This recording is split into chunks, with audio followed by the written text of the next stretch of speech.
What is up, everybody? It's your good friend Lukie, and today I am going to do one of my half-baked product reviews for the average golfer, in which I look at a 5-wood and a hybrid. I will be using some numbers from my extremely average golf swing using the Swing Caddy, but beyond that, it is more so based around feel, preference, and how I feel hitting shots from someone that shoots in the 80s and 90s typically as a golfer.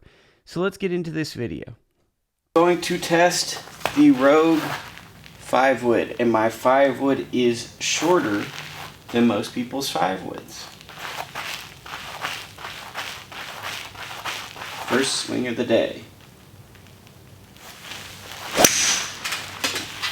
see what that gives us. 207 yards. Please don't judge my swing, I might cry.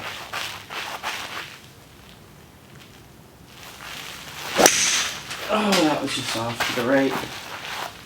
200 yards.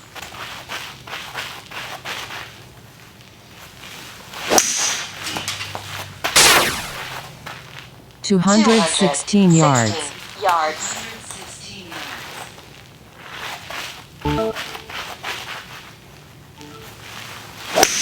Oh man, that was just off the... 207 yards.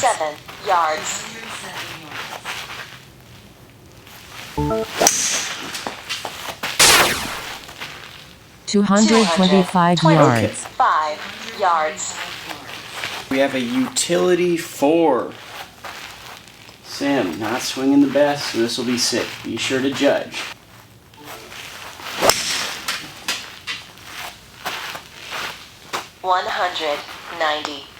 $195 yards.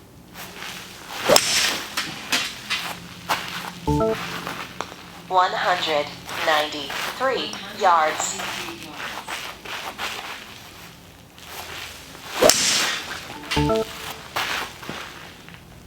205 yards.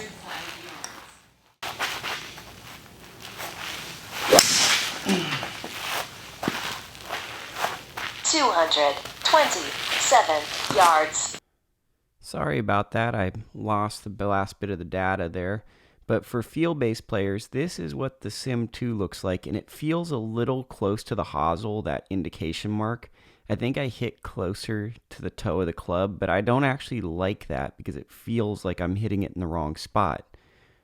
On the other hand, when I look down at the Callaway Rogue, it feels much better. If you look at the numbers I produced from the data, the limited data, it seems like they basically produce the same numbers with the same type of swing. So for me, the 5-wood was a welcomed addition to my bag. My 5-wood I got at Kepler's, which everyone should go to in Walnut Creek. It's a great golf store. Tons of options and the best customer service this side of the Mason-Dixon line. But that being said, the one thing about it is it's a little short compared to the rest of my body. So it's probably in length closer to maybe like a 7 or a 6 iron. But I hit it really good in the store. It produces about 205, 210 when I hit it well. Sometimes at home, it says I can hit it about 225, but I think that the machine's just trying to make me feel good. It's about, I would say on the course, if I hit it well, it feels like my 215 club that flies about 207, gives me a little run out. Now, I started developing a really bad snap hook with my 5-wood. And because of that, I was struggling to hit a 4-iron. Because, well, you know, I'm not super talented at golf. So the 4-iron has become kind of a liability at this point.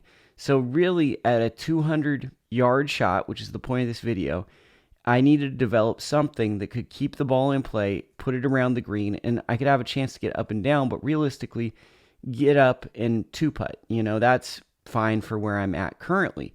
So just get a ball at the 200-yard point to around the green where I can get the ball in play, give myself a chance to get up and down, and if not, concede a bogey or a par depending on the length of the hole. So I got a cheap hybrid, but it's not actually cheap. We didn't go to Kepler's, sadly. I got it online because I was itching to try this out, and it actually was very, very affordable. I'm not going to shout out the place I got it from because they don't really merit it. I'm not going to sponsor a big corporation or something. But this is the Sim 2 Max, and what I like about this hybrid is forgiveness, forgiveness, forgiveness. My swing is not perfect in a real world view of things. I've only been playing golf really about 3 years. I played it a little bit a while back. I played it a little bit as a kid. Seriously trying to improve like 3 years. No college golf, no high school golf, no anything. I'm sure a lot of people relate to that. So when you don't have much instruction throughout your life, clubs that are built to make the game easier for you tend to be the best route.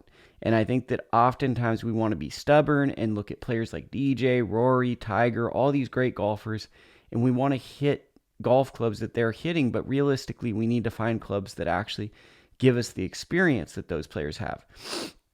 So I tried out this 4 hybrid. So now that was my theory going into this. I know that there's probably some people out there, what should I hit, a 5 wood or a 4 hybrid? Honestly, before you go any further, you should probably go to a golf store, probably a locally owned one, preferably not a chain, and just go and hit some clubs and see which one your swing works better with. And then I think you also have to ask yourself, leading into what I got, what do you want more? Do you want the ball to launch and stop, or do you want the ball to launch and roll out? And would this function as a form of a driver or a form of like moving the ball around club? But I think what this showed is they're essentially a very similar club, and it's going to come down to comfort. I think the 5 wood goes about 10 yards longer when I really connect with it.